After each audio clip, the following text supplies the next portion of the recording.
بسم اللہ الرحمن الرحیم۔ السلام علیکم۔ خلیفہ حضرت عمر بن خطاب، ان کے ایمان لانے کا واقعہ نہایت ایمان افروز ہے۔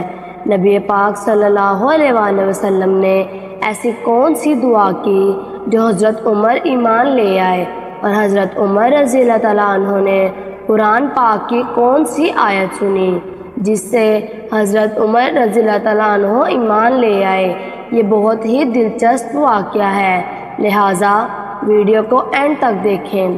تو شروع کرتے ہیں نبی پاک صلی اللہ علیہ وآلہ وسلم کی دعا سے۔ حضرت عمر بن خطاب اور عمرو حشاب، یہ دونوں ہی عرب کے طاقتور لوگوں میں شمار کیے جاتے تھے۔ یہ دونوں اگر اسلام کو قبول کر لیتے ہیں تو ان میں سے کوئی ایک بھی اسلام قبول کر لیتا تو ان کی مدد سے اسلام میں بہت ہی اضافہ ہو جانا تھا۔ نبی پاک صلی اللہ علیہ وآلہ وسلم نے دعا فرمائی، یا اللہ، عمر بن خطاب یا عمرو بن حشام، ان دونوں میں سے ایک کو ایمان کی دولت دے دے۔ مکہ میں اسلام بڑھتا چلا جا رہا تھا۔ نبی پاک صلی اللہ علیہ وآلہ وسلم ایک بڑے قبیلے میں قریش سے تھے۔ اسلام کی بڑھتی ہوئی خبر سن کر نبی پاک صلی اللہ علیہ وآلہ وسلم کو سبھی لوگ مارنا چاہتے تھے، لیکن کسی نے بھی یہ ہمت نہیں تھی کہ وہ لوگ یہ کہہ سکیں کہ وہ آپ کو مار ڈالیں گے۔ لیکن یہ معاملہ تب بڑھا جب نبی پاک صلی اللہ علیہ وآلہ وسلم کے چچا حضرت حمزہ نے اسلام قبول کر لیا تھا۔ یہ بات حضرت عمر فاروق رضی اللہ تعالیٰ عنہ کو بہت ہی چبھ رہی تھی، اور مکہ میں دوسرے لوگ بھی یہی چاہتے تھے کہ آپ کے چچا نے اسلام قبول کیوں کیا ہے۔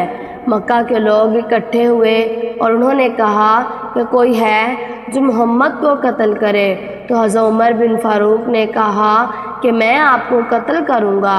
حضرت عمر بن خطاب گھر گئے اور ایک ننگی تلوار لے کر پیارے نبی صلی اللہ علیہ وآلہ وسلم کے گھر کی طرف روانہ ہوئے، لیکن اس کائنات کے مالک کو تو کچھ اور ہی منظور تھا۔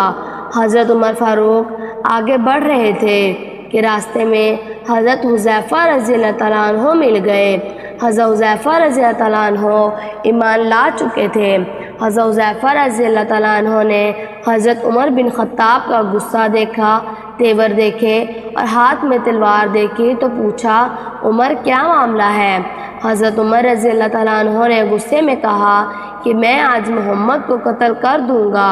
اس پر حضرت حذیفہ رضی اللہ تعالیٰ عنہ نے فرمایا کہ پہلے تم اپنے گھر کی خبر کر لو۔ حضرت عمر رضی اللہ تعالیٰ عنہ نے سن کر کہا کہ گھر کی خبر، اس کا کیا مطلب ہے؟ حضرت حذیفہ رضی اللہ تعالیٰ عنہ نے فرمایا کہ تمہاری بہن فاطمہ بنت خطاب اور تمہارے بہنوئی نے اسلام قبول کر لیا ہے۔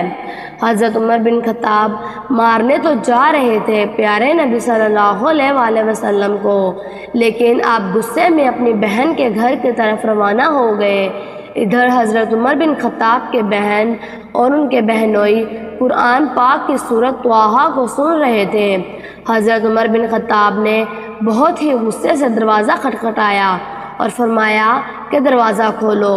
حضرت عمر بن خطاب کی آواز سن کر اندر سبھی ڈر گئے کہ عمر آ گئے ہیں، اب کیا ہوگا؟ تلاوت کی آواز باہر سنائی دے رہی تھی۔ جب ان لوگوں نے دروازہ کھولا تو حضرت عمر بن خطاب نے کہا کہ کیا پڑھ رہے تھے، اور حضرت عمر رضی اللہ تعالیٰ عنہ نے اپنے بہنوئی کو مارنا شروع کر دیا۔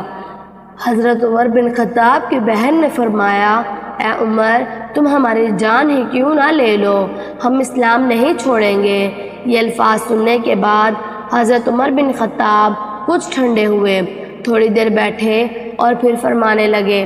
حضرت عمر رضی اللہ تعالیٰ عنہ نے فرمایا کہ مجھے دکھاؤ کہ تم لوگ کیا پڑھ رہے تھے۔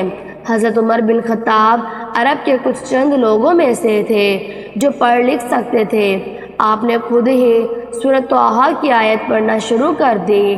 جب حضرت عمر بن خطاب نے سورۃ طٰہٰ کی ایک آیت پڑھی تو دل میں ایمان کی روشنی جگمگانے لگی۔ آپ نے اسلام قبول کرنے کا فیصلہ کر لیا۔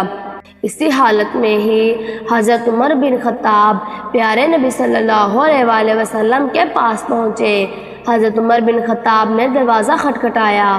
اندر موجود نبی پاک صلی اللہ علیہ وآلہ وسلم اور کچھ صحابہ تھے، جن میں حضرت بلال حبشی، حضرت ابوبکر صدیق رضی اللہ تعالیٰ عنہ اور کچھ اور بھی صحابہ تھے۔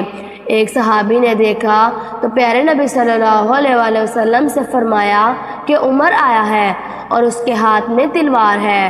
تو حضرت حمزہ رضی اللہ تعالیٰ عنہ نے فرمایا کہ آنے دو، اگر اچھے ارادے سے آیا ہے تو ٹھیک ہے، ورنہ اسی کی تلوار سے ہم اس کا کام تمام کر دیں گے۔ جب دروازہ کھولا تو حضرت عمر بن خطاب تشریف لے آئے۔ پیارے نبی صلی اللہ علیہ وآلہ وسلم کھڑے ہوئے اور حضرت عمر کی تلوار اور دامن پکڑ لی اور فرمایا، اے عمر، یہ فساد تم اس وقت تک کرتے رہو گے جب تک تم پر ذلت اور رسوائی مسلط نہ ہو جائے۔ یہ سنتے ہی حضرت عمر بن خطاب نے فرمایا کہ میں گواہی دیتا ہوں کہ اللہ کے سوا کوئی معبود نہیں، اور میں گواہی دیتا ہوں کہ پیارے نبی صلی اللہ علیہ وآلہ وسلم اللہ کے بندے اور اس کے رسول ہیں۔ اس طرح نبی پاک صلی اللہ علیہ وآلہ وسلم کی دعا حضرت عمر بن خطاب کے حق میں مقبول ہوئی۔ جب حضرت عمر بن خطاب ایمان لے آئے تو سب سے پہلے تکبیر اس وقت بلند کی گئی۔ اس وقت حضرت عمر بن خطاب کو فاروق لقب ملا، یعنی حق و باطل کے درمیان فرق کرنے والا۔ حضرت عمر بن خطاب اسلام قبول کرنے والوں میں سے 40ویں نمبر پہ تھے۔ حضرت عمر بن خطاب نے اسلام قبول کرنے کے بعد فرمایا، اے پیارے آقا، آپ حق پر ہیں اور اللہ کے رسول ہیں۔ حضرت عمر بن خطاب نے فرمایا کہ آج ہم کھلے میدان میں نماز پڑھیں گے۔ نبی پاک صلی اللہ علیہ وآلہ وسلم کے ایک طرف حضرت حمزہ رضی اللہ تعالیٰ عنہ تھے اور دوسری طرف حضرت عمر بن خطاب تھے۔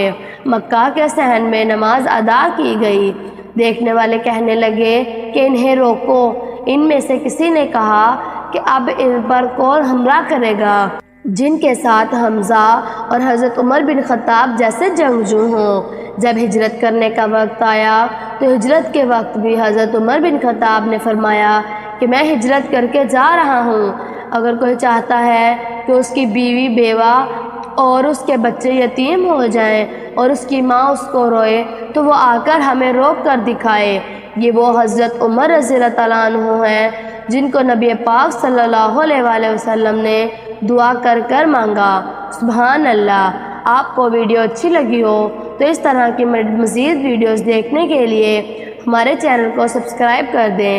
اللہ تبارک و تعالیٰ آپ کے علم میں اضافہ کرے، آمین۔